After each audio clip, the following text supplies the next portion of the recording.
నేను ప్లస్ జీవితం. సుఖ సంతోషాలు లేని జీవితంలో తీయదనమేది. అందుకే నేను సుఖిస్తా. కష్టాలు కడగళ్ళు లేని జీవితానికి విలువ తెలిసేది ఎట్లా? అందుకే నేను కష్టిస్తా. విఫలమే లేని జీవితంలో ప్రేమ విలువేంటి? అందుకే నేను తెలిసి ప్రేమిస్తా. మరణ భయమే లేని జీవితానికి అసలు విలువ ఉందా? అందుకే నేను మరణిస్తా. విలువలే లేని జీవితంలో జీవం ఎక్కడా? అందుకే నేను విలువలతో జీవిస్తా. అందుకే కాలావస్థల ప్రమేయమే లేని, విభజనకు తావే లేని ప్రణయం మా ఇద్దరి మధ్య. వీడియో నచ్చినట్లయితే లైక్ చేసి సబ్స్క్రైబ్ చేయండి. ఏది నిజం? అందాలు నీవే సృష్టించావు, హాలాహల జ్వాల నీవే రగిలించావు. అదిగో అక్కడ ఆ కొండలోయలో పరవళ్ళు తొక్కే సెలయేళ్ళు. ఇదిగో ఇక్కడ ఈ జనారణ్యంలో కక్షా కార్పణ్యాలతో పారే నెత్తుటి ఛాయలు. ఆ ఎలకోయిల గానం విన్నావా? ఈ అనాథ హృదయాల సుఖం కన్నావా? ఆ పచ్చిక బయళ్ళ సోయగమా? ఈ పసికందుల ఆక్రందనయ? చెంగు చెంగున ఎగిరే ఆ లేడి కూనలా?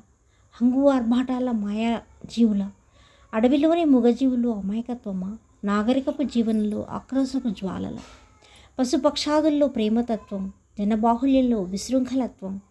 ఏది సుగంధం, ఏది దుర్గంధం? అంతా ఈ సృష్టి మరి. వీడియో నచ్చినట్లయితే లైక్ చేసి సబ్స్క్రైబ్ చేయండి. గమనం. బాల్యం ఏమీ తెలియని పసితనము, ఏదీ లెక్కలేని చిలిపితనము. యవ్వనం తెలిసి తెలియని అమాయకత్వం, తెలిసినా లెక్క చేయని మూర్ఖత్వం. కౌమారం చాలా తెలుసుకున్నామనే నిర్లక్ష్యభావం, అంతా అర్థమైందనే అహంభావం. వృద్ధాప్యం ఏమీ తెలుసుకోలేకపోయామనే ఆవేదన, తెలుసుకోవాలనుకున్నా చేతకాని నిర్వేదన. వీడియో నచ్చినట్లయితే లైక్ చేసి సబ్స్క్రైబ్ చేయండి. చావు ఆశ. బతికి ఉన్నంతకాలం చావాలి చావాలి అని కోరుకున్న నేను చావలేకపోయా.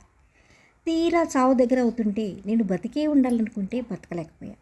బతుకుతూ చచ్చా, చస్తూనూ చచ్చా. నిజం చెప్పు, ఇక నేను కోలుకోవటం కష్టమని నీవు గ్రహించిన మరుక్షణం నీలో కలిగిన సంతోషంలోంచి పుట్టింది కదూ ఈ జాలి. మనిషి అపరిచితం, కానీ ఆ కళ్ళు మాత్రం సుపరిచితం. ఆత్మహత్యకు ఆయుధమైన నేను ఖచ్చితంగా అసజీవినే.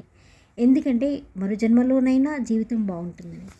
వీడియో నచ్చినట్లయితే లైక్ చేసి సబ్స్క్రైబ్ చేయండి. బుద్ధి ఇంతే కదా. కోయిలగానం కాకి కుస్తే ఆమని వస్తుందా మరి? వెదురు బంగులన్నీ వేణువులవుతాయా మరి? ఈ యాంత్రిక యుగంలో కాలుష్యపు నీలిజాడలు తప్ప మలయమారుతలేవి. మనసులో లేని శాంతిని గుళ్ళల్లో వెతుకుతావేమి? అక్కడ కూడా నీలాంటి వాళ్ళే కదా. దేవుడికే మనశ్శాంతి లేకుండా శంఖంలో పోస్తే కానీ తీర్థం అవునట్లే అన్నీ అందులోనే పొందాలంటే అది బుద్ధిమాంద్యపు ఆలోచన. ఎదగాలనే స్వార్థ చింతన కోసం పక్కబడి రక్తం పీల్చే దురహంకారం. జితిలో మారి నక్కపుటెత్తులు తిరిగి తిరిగి తిప్పి తిప్పి నిన్ను అగాధ లోయల్లోకి నెడతాయి సుమా, నీ గొయ్యి నువ్వే తవ్వుకున్నట్లుగా. వీడియో నచ్చితే లైక్ చేసి షేర్ చేసి సబ్స్క్రైబ్ చేయండి.